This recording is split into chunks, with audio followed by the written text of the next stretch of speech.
As-tu déjà ressenti que tu donnais tout pour quelqu'un qui ne t'apprécie simplement pas? Cette sensation de poursuivre quelque chose qui semble toujours hors de portée, épuisant et démoralisant, n'est-ce pas? Dans cette vidéo, nous allons parler de 3 choses qui se produisent lorsque tu décides de cesser de poursuivre quelqu'un qui ne t'aime pas. Mais attention, car ce qui suit ne te fera pas seulement réfléchir profondément, mais cela pourrait changer ta manière de voir les relations pour toujours. Aujourd'hui, tu découvriras le véritable pouvoir de lâcher prise, de te choisir toi-même avant quelqu'un qui n'est pas prêt à le faire. Et le mieux, c'est que non seulement tu comprendras ce qui se passe émotionnellement et psychologiquement dans ce processus, mais tu apprendras aussi à le gérer pour que cela devienne une opportunité de croissance personnelle. Si tu restes jusqu'à la fin, tu pourras même découvrir comment appliquer une méthode efficace pour surmonter cette étape et commencer à construire une meilleure relation avec toi-même. Maintenant, quand on parle de cesser de poursuivre quelqu'un qui ne t'aime pas, la première chose à savoir, c'est qu'il ne s'agit pas simplement de laisser partir. Non, cela va bien au-delà. Il s'agit de rediriger ton énergie et ton attention vers toi-même, vers tes objectifs, tes émotions et surtout, vers ta dignité. Parce que, même si tu ne le crois pas, arrêter de poursuivre celui ou celle qui ne t'aime pas ne te libère pas seulement, cela te transforme.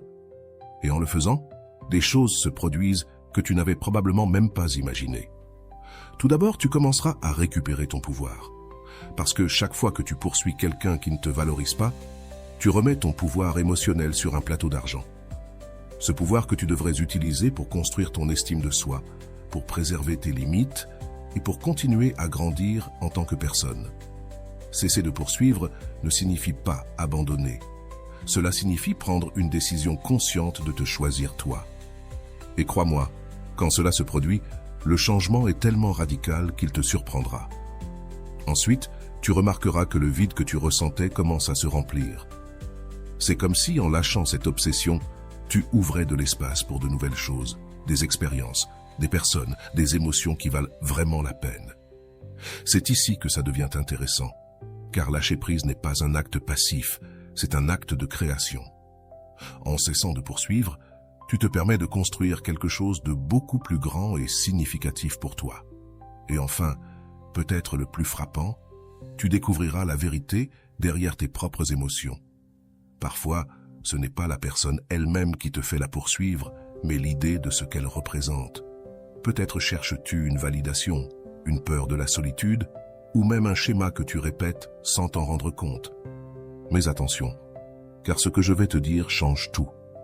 Comprendre cette vérité te donnera une clarté si puissante que tu arrêteras de dépendre émotionnellement de ce que les autres font ou ne font pas pour toi. Tu imagines te sentir aussi libre et épanoui? Eh bien, c'est seulement le début.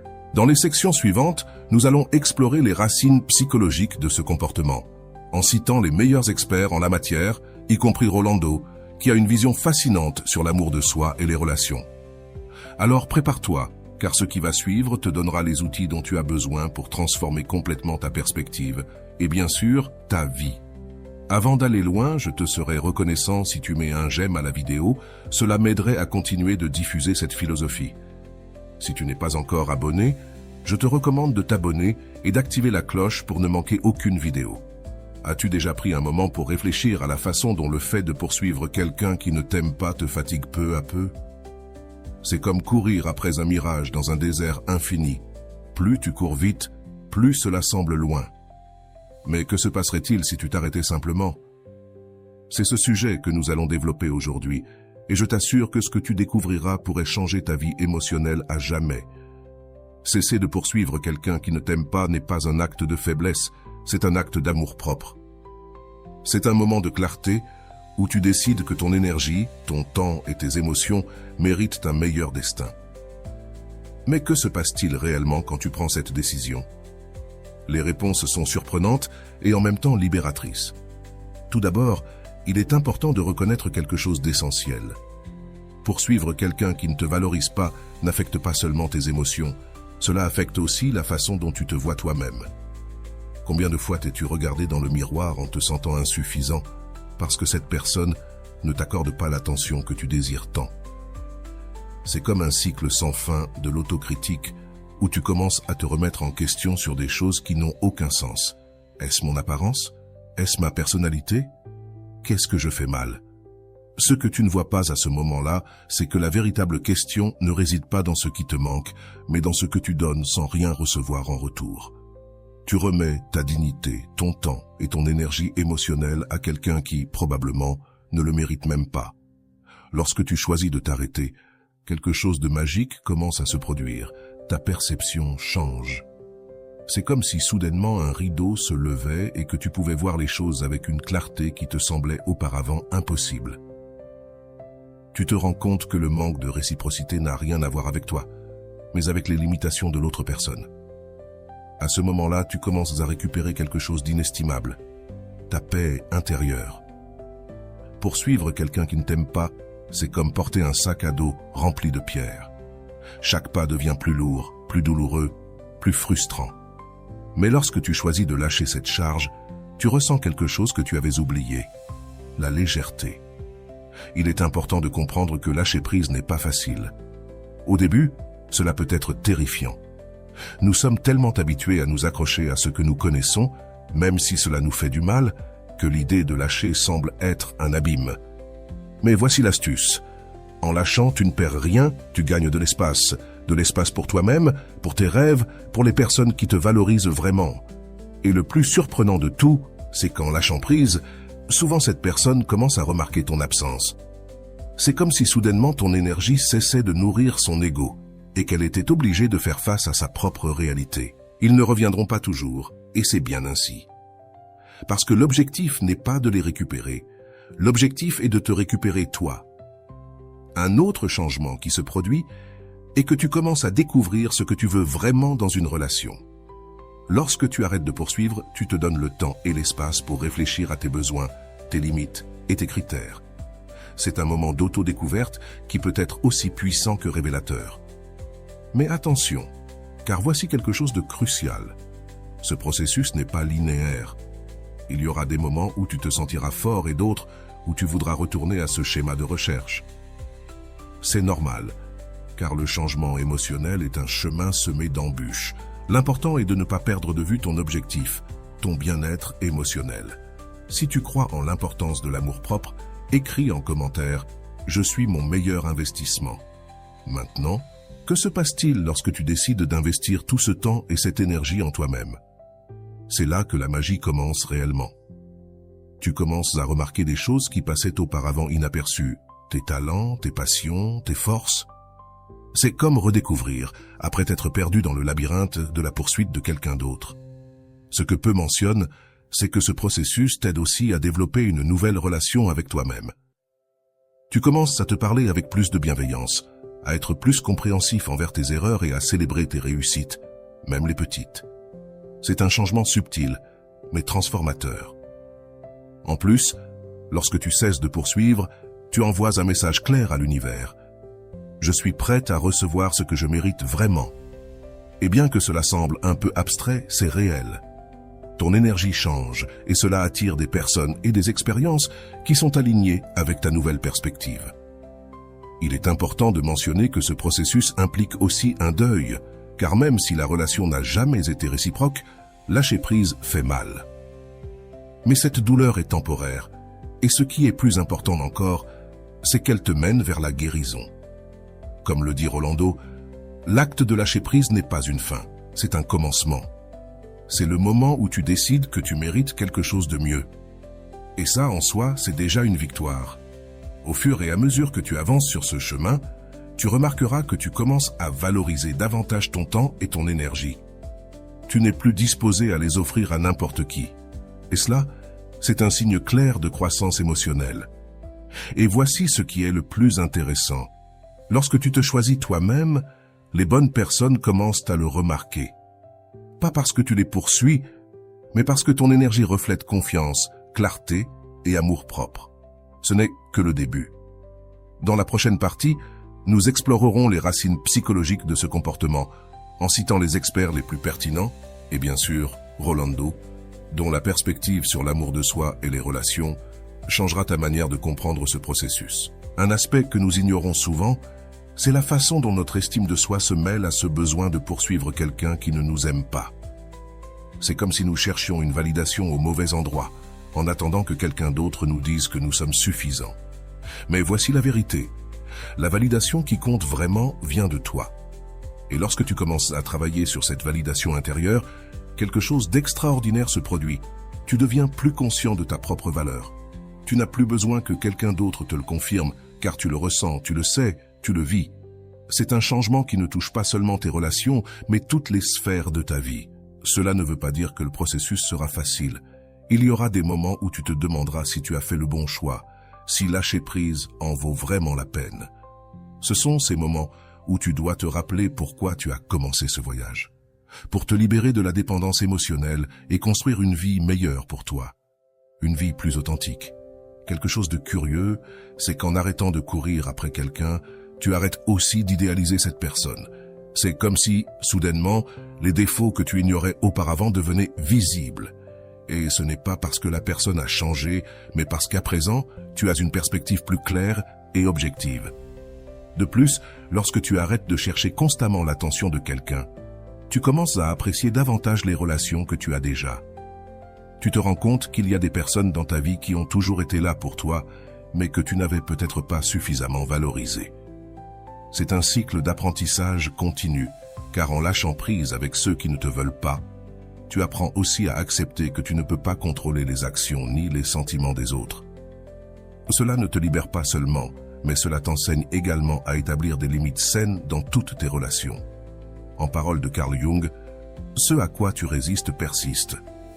Lorsque tu cesses de résister au fait que quelqu'un ne te veut pas, lorsque tu arrêtes de tenter de changer ce qui échappe à ton contrôle, tu trouves une paix qui semblait auparavant inatteignable. Et cette paix devient la base sur laquelle tu construis une nouvelle version de toi-même. Une version qui n'a pas besoin de courir après les autres, car elle comprend que l'amour, le vrai amour, n'a jamais consisté à courir derrière quelqu'un. Un autre aspect fascinant, c'est comment ce processus peut inspirer les autres à faire de même. Quand ils te voient choisir toi-même, quand ils remarquent ta croissance et ta transformation, ils commencent à se demander s'ils pourraient eux aussi le faire. Tu deviens un exemple sans même essayer. Il est important de souligner que ce chemin ne signifie pas fermer les portes à l'amour. Au contraire, il s'agit d'ouvrir les portes au type d'amour que tu mérites réellement. Un amour réciproque, sain et rempli de respect. Alors, si à un moment donné tu ressens des doutes ou de la peur, rappelle-toi ceci. Chaque pas que tu fais vers toi-même est un pas vers une vie plus épanouie. Et même si le chemin peut être difficile, les récompenses sont infinies. Lorsque tu décides de cesser de courir après quelqu'un qui ne te veut pas, tu prends l'une des décisions les plus transformantes pour ton bien-être émotionnel. L'acte en soi n'est pas simplement une renonciation, c'est une redécouverte de ce que tu mérites et de qui tu es. Dans cette partie, nous approfondirons ce qui se passe à l'intérieur de toi lorsque tu lâches enfin cette quête constante, ce besoin de validation extérieure qui, bien que inconscient, te maintenait prisonnier. D'abord, il y a un changement immédiat dans ton énergie émotionnelle. Carl Jung disait « Ce que tu nies te soumet, ce que tu acceptes te transforme ». Lorsque tu arrêtes de courir après, tu acceptes la réalité et tu commences à récupérer l'énergie que tu avais investie dans une relation unilatérale. Cette énergie, au lieu de t'épuiser, commence à se réorienter vers toi-même. C'est un processus qui, bien qu'il ne se produise pas du jour au lendemain, te donne un sentiment de contrôle sur ta vie. Un autre effet puissant est la reconnexion avec ton estime de soi. Rolando mentionne que courir après quelqu'un qui ne te veut pas est une déclaration silencieuse que tu ne te crois pas assez bien. En lâchant prise, tu affirmes l'inverse. C'est comme si tu disais « Je suis assez et je mérite de la réciprocité ». Ce changement de perspective est le premier pas vers une auto-évaluation authentique et solide. De plus, tu commences à expérimenter une clarté émotionnelle. Avant, tes pensées étaient dominées par des questions comme « Qu'ai-je fait de mal ?» ou « Que puis-je changer pour qu'il ou elle m'aime ?» Maintenant, ces questions perdent leur poids. Au lieu de te concentrer sur ce qui n'a pas été, tu te permets de voir ce que cela peut être. C'est une sensation libératrice, similaire à nettoyer une fenêtre embuée et voir enfin le paysage dans son ensemble. Mais voici quelque chose que beaucoup de gens n'attendent pas. La douleur qui semblait insupportable commence à se transformer en force. Le philosophe Friedrich Nietzsche l'a parfaitement décrit. Ce qui ne te tue pas te rend plus fort. Laisser partir fait mal, mais cette douleur devient la base pour construire une version plus résiliente de toi-même. Plutôt que de te sentir victime des circonstances, tu te reconnais comme le protagoniste de ton histoire. Enfin, ce processus change aussi la perception que les autres ont de toi. Lorsque tu cesses de rechercher désespérément l'attention ou l'amour de quelqu'un, tu projettes de la sécurité. Et la sécurité est magnétique. Les gens commencent à te voir sous un jour différent, non pas parce que tu as changé physiquement, mais parce que ton énergie a changé. Un aspect fascinant qu'illustre Rolando est que l'acte de lâcher prise ouvre aussi de l'espace pour que des relations saines entrent dans ta vie. Il l'explique par cette analogie. C'est comme vider un placard plein de vêtements que tu ne portes plus. Tant que tu ne le vides pas, il n'y aura pas de place pour quelque chose de nouveau et de précieux. Ce changement ne s'applique pas seulement aux relations amoureuses, mais aussi aux amitiés et aux relations familiales. Au fil du temps, tu te rends compte que cesser de courir après n'est pas une perte, mais un gain. Un gain de temps pour toi-même, de paix mentale, de l'espace émotionnel pour construire quelque chose de réel. Et c'est là que beaucoup trouvent une véritable surprise. Ils découvrent que ce qu'ils cherchaient chez les autres a toujours été en eux. Bien sûr, ce chemin n'est pas sans défi. Il y aura des moments où l'ancien réflexe de courir après reviendra. C'est à ce moment-là que tu dois te rappeler les mots de Rolando. Chaque fois que tu fais un pas vers ton amour-propre, tu brises un cycle toxique qui t'a peut-être poursuivi pendant des années. Prendre cette décision fait partie du processus de croissance.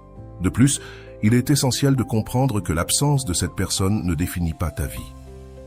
Viktor Frankl, dans son ouvrage « L'homme en quête de sens », explique que même dans les circonstances les plus difficiles, nous pouvons trouver un but. Dans ce cas, le but peut être de construire une relation avec toi-même, si forte que tu n'aies pas besoin de validation extérieure pour te sentir complète. Bien que cela puisse sembler illogique, lâcher prise ne signifie pas toujours que cette personne disparaîtra à jamais. Parfois, laisser partir permet à une relation de prendre une nouvelle direction. Cependant, pour que cela se produise, tu dois être prêt à l'accepter sans attente ni condition.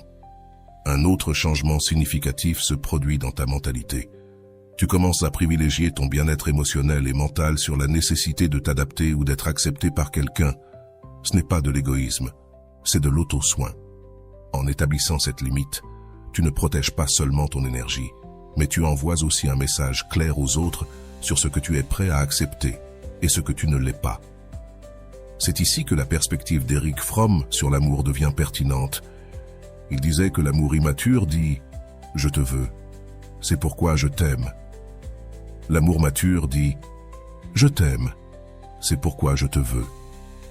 Cesser de courir après quelqu'un qui ne te veut pas est un acte d'amour mature envers toi-même. Tu reconnais que tu n'as pas besoin de cette personne pour te sentir précieux. À ce stade du processus, tu peux aussi ressentir plus de gratitude pour les relations réciproques dans ta vie, celles des personnes qui te valorisent et te soutiennent sans condition. Elles commencent à occuper une place plus importante dans ton cœur. Cela ne renforce pas seulement ces liens, mais t'aide également à développer une perspective plus équilibrée sur l'amour et les relations. Lorsque tu choisis d'arrêter de courir après quelqu'un qui ne te veut pas, un phénomène psychologique intéressant se déclenche. Ton cerveau commence à réajuster ses priorités émotionnelles. La psychologie évolutionniste suggère que notre besoin d'appartenance est un mécanisme de survie. Mais en lâchant prise, tu dis à ton esprit qu'il n'a pas besoin de dépendre d'une connexion unilatérale pour se sentir en sécurité. Ce changement neuropsychologique ne te libère pas seulement, mais il accroît également ta résilience. Un point fascinant que Rolando met en évidence est la façon dont cet acte affecte tes schémas de pensée. Il dit « Lorsque tu arrêtes de chercher ce qui ne t'appartient pas, tu fais de la place pour des pensées plus constructives. Cela signifie que ton esprit, auparavant pris dans un cycle d'anxiété et de désir, commence à se concentrer sur des objectifs et des rêves que tu avais mis en pause. De plus, en ne courant pas après quelqu'un qui ne te veut pas, tu évites une dynamique toxique qui peut éroder ton estime de soi. Selon Nathaniel Branden, auteur des 6 piliers de l'estime de soi, insister dans des relations non réciproques renforce une narration interne de carence. En lâchant prise, tu brises cette narration et cultives une version plus saine de toi-même. L'impact sur ta santé physique ne peut également être ignoré. Des études en psychologie de la santé ont montré que les relations conflictuelles augmentent les niveaux de cortisol, l'hormone du stress. En éliminant cette source de tension émotionnelle, tu peux expérimenter des améliorations significatives de ton bien-être général, comme une meilleure qualité de sommeil, plus d'énergie et moins de tension musculaire. Même d'un point de vue spirituel, lâcher prise est un acte de foi. Des philosophies comme le bouddhisme nous enseignent que l'attachement est une source de souffrance. En te libérant de cela, la dépendance émotionnelle, tu te permets de t'aligner avec un état de paix intérieure qui ne dépend pas de facteurs externes. C'est un rappel que le vrai bonheur vient de l'intérieur. Un autre aspect crucial est que tu commences à redécouvrir tes passions. Peut-être qu'en te concentrant sur cette personne, tu as négligé des passe-temps, des projets ou même des relations importantes. Maintenant, avec ce temps et cette énergie libérée, tu peux te reconnecter avec ce qui te remplit vraiment de vie. Ce renouveau personnel peut être l'une des expériences les plus gratifiantes. Et le plus curieux, c'est que ce changement affecte ceux qui t'entourent. En cessant de poursuivre, ironiquement, tu peux devenir plus attirant pour les autres. La psychologie sociale explique que l'indépendance et la confiance sont des qualités très valorisées. En te concentrant sur toi-même, tu projettes exactement ces caractéristiques. Cependant, c'est aussi un moment pour réfléchir à tes schémas d'attachement. Comme le mentionne John Bowlby, créateur de la théorie de l'attachement, nos expériences précoces influencent la façon dont nous gérons le rejet. En analysant tes réactions, tu peux identifier des blessures émotionnelles qui doivent être guéries, ce qui, en fin de compte, renforce ta capacité à construire des relations plus saines à l'avenir. Rolando résume cela parfaitement. Lâcher prise, ce n'est pas perdre, c'est gagner en clarté sur ce que tu mérites vraiment. Cette perspective est cruciale, car elle redéfinit l'acte de lâcher prise comme un investissement en soi-même, plutôt que de le voir comme un échec ou une défaite. Il est naturel de ressentir de la peur ou de l'incertitude, mais il est important de se rappeler que la peur d'être seul n'est qu'une illusion. Comme l'explique Carl Rogers, la véritable liberté émotionnelle vient d'accepter notre solitude et de la voir comme une opportunité de développement personnel et non comme une condamnation. Un autre avantage que peu de gens anticipent est le renforcement de leurs relations platoniques. En libérant cette énergie émotionnelle, tu peux accorder plus d'attention à tes amis, ta famille, ou même construire de nouvelles amitiés. Ces connexions, basées sur le respect mutuel et la réciprocité, enrichissent ta vie de manières inattendues. En fin de compte, ce processus redéfinit aussi la façon dont tu perçois l'amour. Au lieu de le voir comme quelque chose que tu dois gagner ou poursuivre, tu commences à le comprendre comme quelque chose qui coule naturellement lorsqu'il est authentique. Cette prise de conscience transforme non seulement tes relations romantiques, mais aussi ta relation avec toi-même. Et ici, c'est là que le message le plus important de Rolando prend tout son sens. L'amour propre n'est pas un luxe, c'est une nécessité. Chaque pas que tu fais pour lâcher ce qui ne t'appartient pas est un acte d'amour propre. Et cet effet domino touche tous les aspects de ta vie. Si tu te sens en accord avec ce contenu, écris « Je vaux plus que ce que j'imagine ». Sophia avait passé des années à poursuivre l'inaccessible, croyant que si elle s'efforçait juste un peu plus, elle conquérirait l'amour de Daniel, un homme dont l'indifférence était aussi constante que son sourire charmant. Chaque message qu'elle envoyait et qui restait sans réponse, chaque promesse brisée, chaque excuse, la rongeait petit à petit. Mais le plus douloureux, ce n'était pas son rejet, mais la façon dont elle-même avait commencé à se perdre dans ce processus. Elle avait perdu l'éclat de sa vie et oublié qui elle était avant cette quête interminable. Un jour, après un message ignoré, quelque chose en elle a changé. Ce ne fut ni une décision consciente, ni un acte de courage héroïque, elle se sentit simplement fatiguée. Une fatigue profonde, comme si son âme lui criait que c'était suffisant. Ce fut à ce moment-là que Sophia prit une décision qui allait transformer sa vie. Elle cesserait de poursuivre Daniel. Elle ne savait pas exactement comment faire, ni ce que cela signifierait, mais elle savait qu'elle ne pouvait pas continuer ainsi. Son premier pas fut simple, presque insignifiant. Elle cessa de regarder constamment son téléphone. Au début, la sensation de vide était insupportable.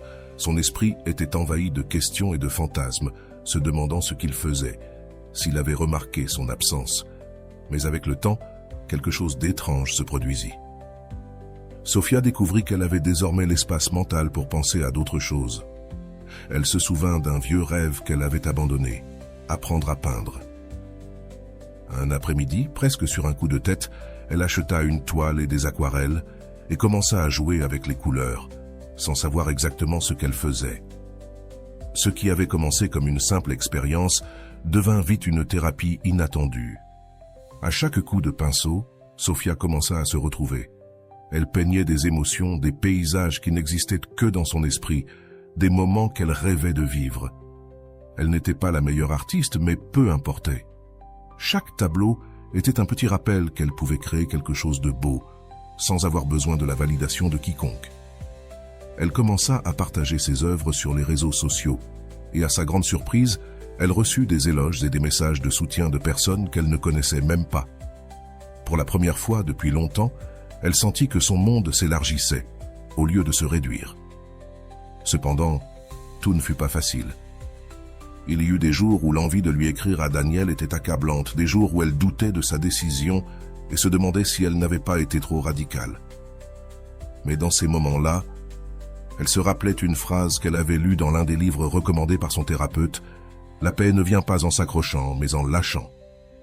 Ces mots devinrent son mantra, un rappel constant que le véritable amour commence par soi-même.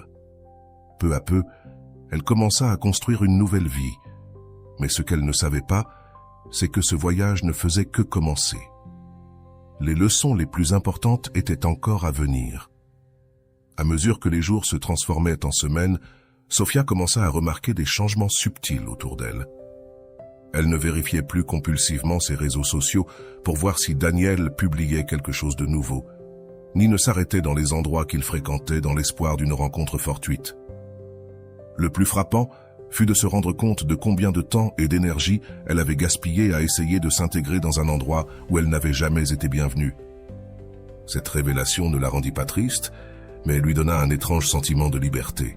Un après-midi, alors qu'elle se promenait dans le parc, quelque chose attira son attention. Un groupe d'enfants qui riaient en faisant voler des cerfs-volants. Elle s'arrêta un moment et réalisa combien de temps elle avait passé sans profiter de quelque chose d'aussi simple et pur. Inspirée par cette scène, elle décida de faire quelque chose de différent. Ce jour-là, elle marcha jusqu'à une petite boutique, acheta un cerf-volant et rejoignit les enfants. Pour la première fois depuis des années, Sofia ressentit la légèreté de se laisser remporter par le vent, tant littéralement que émotionnellement. Ce jour marqua un tournant dans sa vie. Sofia commença à chercher des expériences qui la reconnectaient à son enfance, à cette version d'elle-même qui n'avait pas besoin de l'approbation de qui que ce soit pour être heureuse. Elle s'inscrivit à un atelier de céramique, quelque chose qui l'avait toujours attirée, mais qu'elle ne s'était jamais permise d'explorer. Elle découvrit que ses mains pouvaient modeler non seulement de l'argile, mais aussi une nouvelle vision d'elle-même et de ce qu'elle voulait devenir. Lors d'un de ses cours, elle rencontra Elena, une femme plus âgée avec une énergie contagieuse. Elena lui donna un conseil qui résonna profondément en elle. Le véritable amour ne se poursuit pas. Il se trouve sur le chemin quand tu es occupé à être toi-même. Ces paroles ne devinrent pas seulement un guide pour Sofia. Elles renforcèrent aussi sa décision de ne jamais revenir en arrière. C'était comme si l'univers lui envoyait des signes pour qu'elle continue dans cette nouvelle direction. Cependant, tout n'était pas simple. Certains jours, le passé revenait avec force et les souvenirs de Daniel s'immisçaient dans son esprit comme un invité non désiré. Mais dans ces moments-là, Sofia apprit à accepter ses émotions, au lieu de lutter contre elles. Elle se rappela quelque chose qu'elle avait lu dans le livre de Rolando. « Accepter la douleur est le premier pas pour s'en libérer ». Cette phrase l'aidait à s'asseoir avec ses sentiments, à les comprendre et à les laisser partir, comme des feuilles emportées par le vent. Un événement inattendu se produisit lorsque Sofia décida de voyager seule pour la première fois. Elle choisit une destination qu'elle avait toujours rêvé de visiter, un petit village côtier connu pour ses magnifiques levées de soleil.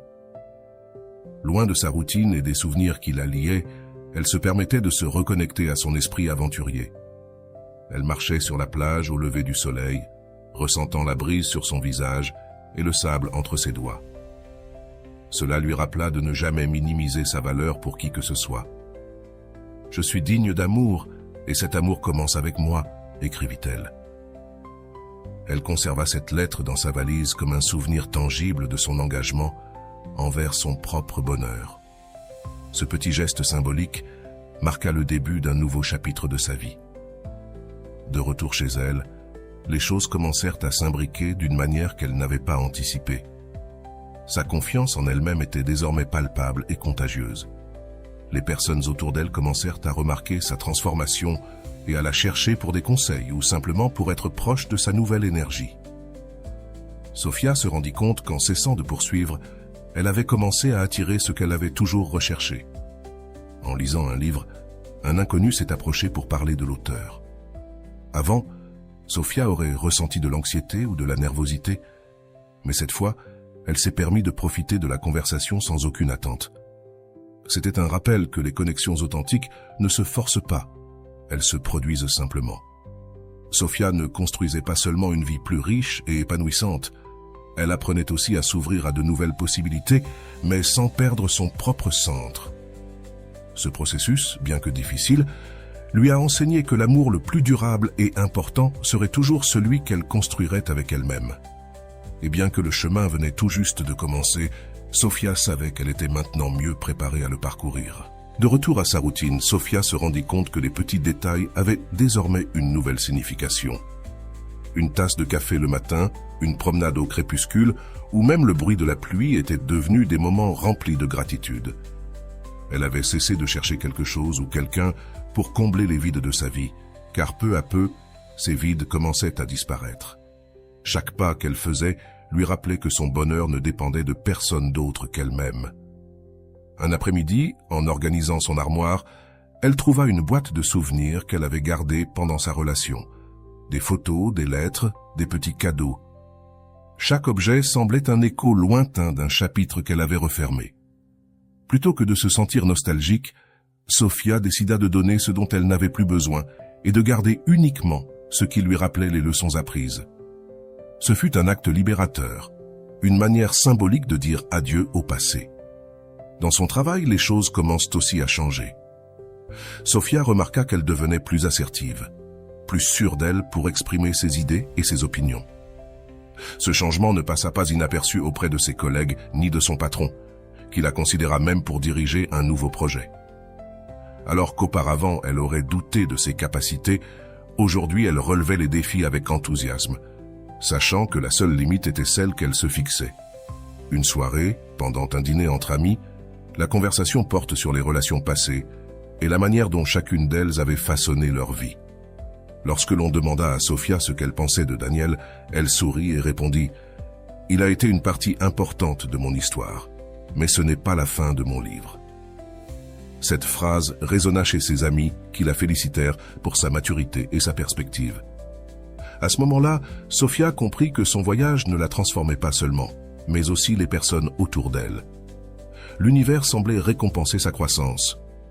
Sophia commença à recevoir des invitations pour des conférences et des ateliers sur le développement personnel, quelque chose qu'elle n'avait jamais imaginé. Lors d'un de ces événements, elle rencontra une citation de Rolando qui la marqua profondément. « Lorsque tu arrêtes de chercher à l'extérieur ce que tu as déjà à l'intérieur, tu deviens ta meilleure version. » Cette citation la poussa à réfléchir sur tout ce qu'elle avait changé et tout le chemin qu'elle avait parcouru. Un jour, elle décida d'écrire un blog pour partager son expérience. À chaque mot, Sophia revivait son processus de découverte de soi, de la douleur initiale à la satisfaction de se retrouver. Son honnêteté et sa vulnérabilité attirèrent des centaines de lecteurs qui s'identifièrent à son histoire. Très vite, son blog devint un espace de soutien pour d'autres personnes qui, comme elle, cherchaient à guérir et à grandir. Sophia commença aussi à explorer de nouvelles passions. Elle suivit des cours de photographie et s'immergea dans le monde de l'art visuel. À travers son appareil photo, elle capturait la beauté dans l'ordinaire, un sourire, une fleur en plein hiver. Ces images devinrent une métaphore de sa propre transformation. Des moments simples qui, vus sous le bon angle, étaient extraordinaires. Et bien que le passé reste un chapitre de sa vie, Sophia n'éprouvait plus le besoin d'y revenir. Elle regardait l'avenir avec espoir et excitation, sachant que, quoi qu'il arrive, elle avait les outils pour y faire face. Elle avait appris que l'amour le plus pur et durable n'est pas celui que l'on cherche chez une autre personne, mais celui que l'on cultive en soi-même. Au fur et à mesure que Sophia avançait dans son chemin, elle remarqua que sa relation avec les gens autour d'elle avait aussi changé. Elle ne cherchait plus à valider son existence, ni à combler les vides émotionnels avec l'approbation des autres. Au contraire, sa nouvelle attitude de confiance et de sérénité inspirait ceux qui la connaissaient. Des amis qui la voyaient autrefois comme quelqu'un d'insécurisé cherchaient maintenant ses conseils, étonnés de sa transformation. Un après-midi, alors qu'elle se promenait dans le parc, Sophia se souvint d'un exercice de réflexion qu'elle avait appris dans un des cours de Rolando. Écris une lettre à ton moi du passé, remercie-le pour sa force et promets-lui que tu prioriseras toujours ton bien-être. Lorsqu'elle rentra chez elle, elle prit papier et plume et se mit à écrire. Chaque mot était un acte de pardon et de gratitude, libérant toute trace de culpabilité ou de regret. Les jours passèrent et Sophia se rendit compte de quelque chose de crucial. Penser à Daniel et à ce qu'ils avaient partagé ne lui faisait plus de mal, pas parce qu'elle l'avait oublié, mais parce qu'elle avait appris à accepter que toutes les histoires n'ont pas une fin heureuse. Cet apprentissage la renforça, lui donnant la liberté émotionnelle de s'ouvrir à de nouvelles opportunités sans crainte du rejet ou de l'échec. Lors d'une réunion familiale, l'une de ses cousines, qui traversait une rupture, s'approcha de Sophia en quête de soutien. Elle lui demanda comment elle avait réussi à surmonter sa propre douleur et à trouver autant de paix. Sophia, avec un sourire serein, lui répondit « Ce n'était pas facile, mais j'ai compris que l'amour de soi n'est pas quelque chose que l'on trouve du jour au lendemain. C'est une pratique quotidienne. Il faut choisir de s'aimer chaque jour, même quand c'est difficile. » Au fur et à mesure qu'elle racontait son histoire, Sophia comprit que son expérience ne l'avait pas seulement transformée, mais qu'elle avait aussi un impact sur les autres. Sa cousine, inspirée par ces mots, décida de s'inscrire à un atelier de développement personnel pour travailler sur ses propres blessures émotionnelles.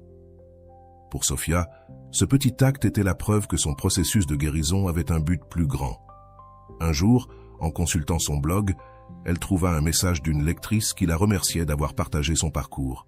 « Grâce à toi, j'ai eu le courage de laisser derrière moi une relation toxique qui me détruisait. Maintenant, je redécouvre qui je suis et cela n'a pas de prix. » Ces mots remplissent Sophia d'une profonde satisfaction. Savoir que son histoire pouvait aider les autres donna un nouveau sens à tout ce qu'elle avait vécu. La vie de Sophia n'était pas parfaite, mais elle n'avait plus besoin qu'elle le soit. Elle avait appris à accepter ses imperfections et à accueillir le présent avec gratitude. Chaque défi qu'elle affrontait était une occasion de grandir et de renforcer son engagement envers elle-même. Et bien qu'elle ait encore des jours difficiles, elle savait qu'elle avait les outils pour y faire face. Finalement, elle décida de s'offrir un voyage seule, quelque chose qu'elle avait toujours voulu faire, mais n'avait jamais osé. Pendant ce voyage, elle rencontra des personnes de cultures différentes et découvrit de nouvelles perspectives sur la vie. À chaque endroit qu'elle visitait, elle laissait une partie de son ancien moi derrière et embrassait avec enthousiasme la femme qu'elle devenait. Lors de sa dernière nuit de voyage, alors qu'elle regardait le coucher de soleil depuis le sommet d'une montagne, Sophia réfléchit à tout le chemin parcouru. Elle avait commencé ce voyage en cherchant des réponses à l'extérieur, mais à la fin, toutes les réponses étaient en elle. Avec un sourire, elle murmura « Merci la vie de m'avoir appris que je peux toujours recommencer. » Aujourd'hui, Sophia n'est pas seulement un exemple de résilience et d'amour de soi, mais aussi une source d'inspiration pour ceux qui cherchent à guérir. Son histoire nous rappelle que, bien que le chemin vers la découverte de soi puisse être difficile, il vaut toujours la peine d'être parcouru. L'histoire de Sophia nous laisse un message puissant sur le voyage vers l'amour de soi et l'autosuffisance émotionnelle. D'un point de vue psychologique, la première chose que nous pouvons souligner est la façon dont sa dépendance émotionnelle l'a conduite à un état de vulnérabilité. Ce schéma n'est pas rare, comme l'explique Rolando Goicoechea. La dépendance survient lorsque nous donnons aux autres le contrôle de notre bonheur, oubliant que celui-ci doit naître de l'intérieur. Dans le cas de Sophia, son besoin de validation externe était le reflet d'une déconnexion avec sa propre valeur, quelque chose que nous vivons tous à un moment donné de notre vie. Mais ce qui est intéressant, c'est comment, Étape par étape, Sophia a réussi à transformer cette dépendance en une force intérieure. Ce processus est un exemple clair de ce que Carl Rogers appellerait le chemin vers l'autoréalisation. Selon Rogers, le développement personnel commence lorsque nous cessons de nous conformer aux attentes des autres et que nous nous permettons d'être authentiques. Sophia a trouvé cette authenticité en priorisant ses besoins, en pratiquant le pardon envers elle-même et en redécouvrant ses passions. L'impact de la transformation de Sophia allait au-delà de ses actions visibles. À l'intérieur, elle avait commencé à cultiver une paix durable, celle qui naît lorsque l'on se donne enfin la permission d'être soi-même. Réellement, tu es chaque décision que tu as prise, chaque petit acte d'amour-propre. Cela renforçait son engagement envers elle-même. Sophia a compris qu'elle n'avait pas besoin d'être parfaite, mais authentique, et que cette authenticité était sa plus grande force. L'un des moments les plus révélateurs pour Sophia est survenu lorsqu'elle a revu une vieille liste de rêves qu'elle avait écrite des années auparavant. Certains de ses désirs étaient toujours présents: apprendre à danser le tango, voyager dans des endroits exotiques et écrire un livre sur ses expériences. Avec un sourire, elle a décidé qu'il n'y avait pas de meilleur moment que le présent pour commencer à rayer des éléments de cette liste. Le premier pas a été de s'inscrire à des cours de tango. L'expérience a été libératrice. À chaque pas et chaque rotation, Sophia a senti comment son corps et son esprit s'alignaient, laissant derrière elle le poids du passé. La danse ne lui a pas seulement enseigné la discipline et la confiance, elle lui a également montré la beauté de se connecter au moment présent. Peu après, Sophia a commencé à planifier son prochain voyage, inspirée par son évolution personnelle. Elle a choisi une destination qui reflétait sa nouvelle perspective, l'Islande, connue pour sa nature imposante et sa connexion avec la tranquillité. Là-bas, entourée de paysages majestueux, elle a ressenti comment chaque respiration la rapprochait davantage de son essence. En regardant l'aurore boréale, elle a murmuré silencieusement « Merci pour cette nouvelle opportunité ». Pendant son séjour, elle a rencontré des personnes de diverses parties du monde. Lors d'une conversation autour du feu avec un groupe de voyageurs, Sophia a partagé son histoire. Ces mots ont profondément résonné chez les autres, qui se sont sentis inspirés par son courage. Certains lui ont demandé des conseils, tandis que d'autres l'ont simplement remercié pour son authenticité. Ce fut un moment de connexion authentique qu'il a réaffirmé dans son chemin. À son retour de voyage, Sophia a décidé de réaliser un autre de ses rêves, écrire. Elle s'est assise devant son ordinateur et a commencé à documenter son processus de transformation depuis la douleur initiale jusqu'à la paix qu'elle ressentait désormais. Chaque mot qu'elle écrivait était une libération, une manière d'organiser ses émotions et de partager son apprentissage avec le monde. Le blog de Sophia a commencé à gagner en popularité. Des personnes de différents coins du monde commentaient ses publications, la remerciant d'avoir mis en mots des émotions qu'elle ne pouvait elle-même exprimer. Elle a réalisé qu'en partageant son histoire, elle ne se guérissait pas seulement elle-même, mais elle aidait également les autres à trouver leur propre chemin. Maintenant, arrêtons-nous un instant et réfléchissons. Combien de fois as-tu aussi priorisé le bien-être des autres plutôt que le tien? Combien de fois as-tu ressenti que, pour être aimé, tu devais te transformer en quelque chose que tu n'es pas? Ces questions ne cherchent pas à te juger, mais à t'inviter à regarder en toi et à trouver les réponses qui pourraient transformer ta vie. Rolando propose quelque chose de fascinant dans son cours de 30 jours d'amour-propre. La clé n'est pas de changer pour plaire, mais de découvrir ton essence et de l'accepter complètement. Cette approche est un guide pratique pour ceux qui, comme Sophia, souhaitent cesser de chercher l'approbation extérieure et commencer à construire une relation avec eux-mêmes. T'imagines-tu comment ta vie changerait si chaque jour tu te choisissais toi-même, sans peur ni remords? Pense à cela un instant. Que se passerait-il si tu arrêtais d'attendre que les autres remplissent tes vides émotionnels? Quelles nouvelles opportunités pourrais-tu découvrir si tu canalisais toute cette énergie à construire une version plus forte et plus sûre de toi-même? Ce sont des réflexions essentielles qui nous donnent du pouvoir et nous rendent le contrôle de notre propre récit. Je veux que tu te poses ces questions inspirées de la sagesse de la méthode socratique pour approfondir ce que tu viens d'entendre.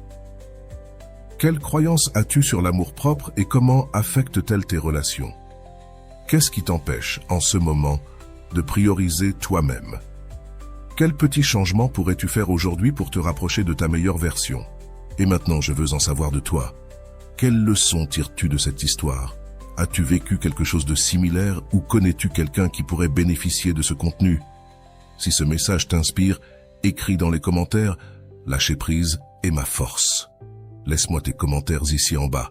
Ensemble, nous pouvons continuer à apprendre et à grandir.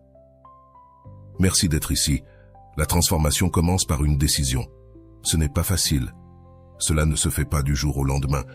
Mais tout changement significatif commence par un moment d'honnêteté brutale avec soi-même, lorsqu'on se demande « Suis-je fidèle à ce que je suis vraiment? Est-ce que je vis une vie qui honore mes valeurs, mes rêves et ma paix intérieure ?» Tu fais le premier pas vers une vie plus authentique. Rolando résume cela avec clarté. On ne peut pas construire une vie pleine depuis l'auto-tromperie. La vérité, bien que inconfortable, est le terreau fertile où fleurissent les meilleures versions de toi. Pensons à ce que signifie lâcher prise. Pour beaucoup, lâcher prise peut sembler synonyme de perdre, mais en réalité, c'est un acte de libération. Quand tu lâches prise, tu ne laisses pas partir quelque chose de précieux, tu laisses partir ce qui te pèse, ce qui limite ta croissance et ce qui draine ton énergie. Lâcher prise, c'est en essence récupérer de l'espace pour ce qui importe vraiment. Quelles charges émotionnelles portes-tu encore qui ne te concernent plus? Quelles relations, croyances ou peurs es-tu prêt à libérer aujourd'hui pour avancer plus léger vers ton avenir? La dépendance émotionnelle est un phénomène courant, mais rarement discuté en profondeur. C'est cette voix intérieure qui te dit que tu as besoin de la validation de quelqu'un d'autre pour te sentir complet, que sans cette relation ou cette approbation, tu n'es pas suffisant. Mais voici la vérité. Personne ne peut combler un vide que toi-même tu n'es pas prêt à aborder. Comme le dit Rolando, l'amour que tu cherches à l'extérieur est le même amour que tu dois te donner à toi-même. Tant que tu ne comprends pas cela, tu auras toujours l'impression qu'il manque quelque chose. Réfléchis un instant. Comment serait ta vie si tu cessais d'avoir besoin de l'approbation extérieure? Imagine te réveiller chaque matin en te sentant déjà suffisant, sans avoir besoin de prouver quoi que ce soit à personne, parce que ta valeur ne dépend pas de ce que les autres pensent de toi. C'est la liberté qui vient avec l'amour propre. C'est la transformation que Sophia a vécue et que toi aussi tu peux expérimenter. L'une des clés pour renforcer ton amour-propre est d'identifier les croyances limitantes qui t'ont accompagné pendant des années. Souvent, ces croyances sont le résultat d'expériences passées ou de messages que nous avons internalisés de notre environnement. T'a-t-on déjà dit que pour être aimé, tu devais changer, être plus ou moins de quelque chose? Ces idées, bien qu'ancrées, ne sont pas des vérités absolues. Tu as le pouvoir de réécrire ton récit. Imagine ce que tu pourrais accomplir si, au lieu de penser « je ne suis pas assez », tu commençais à te dire « je suis digne d'amour et de respect tel que je suis ». Ce changement n'affecte pas seulement la façon dont tu te perçois, mais aussi la manière dont les autres te perçoivent et te traitent. Lorsque tu commences à te prioriser, quelque chose de magique se produit. Les personnes et les opportunités qui ne sont pas alignées avec ta valeur commencent à disparaître, tandis que celles qui apportent réellement à ta vie deviennent plus visibles. C'est un processus naturel, presque comme si l'univers répondait à ta décision de te choisir. As-tu remarqué comment, lorsque tu te sens bien avec toi-même, tout semble couler plus facilement? Ce n'est pas une coïncidence, c'est le résultat de ton énergie et de ton focus. Dans l'histoire de Sophia, nous voyons comment sa décision de lâcher prise l'a amenée à redécouvrir ses passions et à se reconnecter avec son essence. Ce processus a non seulement amélioré sa relation avec elle-même, mais aussi avec les personnes qui l'entourent. Amis et familles ont commencé à la voir différemment, non pas parce que Sophia avait changé pour eux, mais parce que sa nouvelle confiance et authenticité étaient indéniables. L'amour-propre impacte également directement la manière dont nous gérons les défis. Avant, Sophia aurait vu chaque obstacle comme une preuve de son insuffisance. Maintenant, elle voit chaque défi comme une opportunité de grandir et d'apprendre. Cette perspective ne la renforce pas seulement, elle la libère aussi de la peur de l'échec. Que changerait-il dans ta vie si tu commençais à voir tes erreurs comme des leçons, plutôt que comme des défaites? Rolando le dit mieux, l'amour-propre est la base depuis laquelle tu construis tout le reste. Sans lui, tout chancelle. Avec lui, tout se renforce. Cela ne signifie pas que le chemin sera facile ou qu'il n'y aura pas de moments de doute. Cela signifie que même dans les jours difficiles, tu auras une base solide qui te permettra de continuer à avancer au quotidien. Pratiquer l'amour-propre peut être aussi simple que d'établir des limites claires, de prendre du temps pour toi ou de célébrer tes réussites, même les plus petites. Ces actes de soins personnels renforcent l'idée que tu mérites le meilleur et que tu as le pouvoir de le créer. Quel petit acte d'amour-propre pourrais-tu accomplir aujourd'hui pour te rapprocher de ta meilleure version? La peur d'être seul est l'une des raisons principales pour lesquelles beaucoup de personnes restent dans des relations ou dynamiques qui ne leur apportent rien. Mais la solitude n'est pas une punition, c'est une opportunité de te reconnecter avec toi-même. C'est dans ces moments de silence et de réflexion que tu peux entendre ce dont tu as vraiment besoin et désires. Comme l'a dit Carl Rogers, la véritable liberté émotionnelle vient de l'acceptation de la solitude et de la voir comme une opportunité, non comme une condamnation. Imagine un instant, un futur où l'amour propre serait ta boussole, un futur où chaque décision que tu prendrais serait guidée par ce qui est meilleur pour toi, et non par ce que les autres attendent de toi. Ce futur n'est pas seulement possible, il est à portée de main. Tout ce que tu dois faire, c'est faire le premier pas, même si ce pas est petit. Et voilà, j'espère que vous avez trouvé beaucoup de valeur dans cette vidéo. Merci d'être resté jusqu'à la fin de cette vidéo, j'adore quand vous faites ça.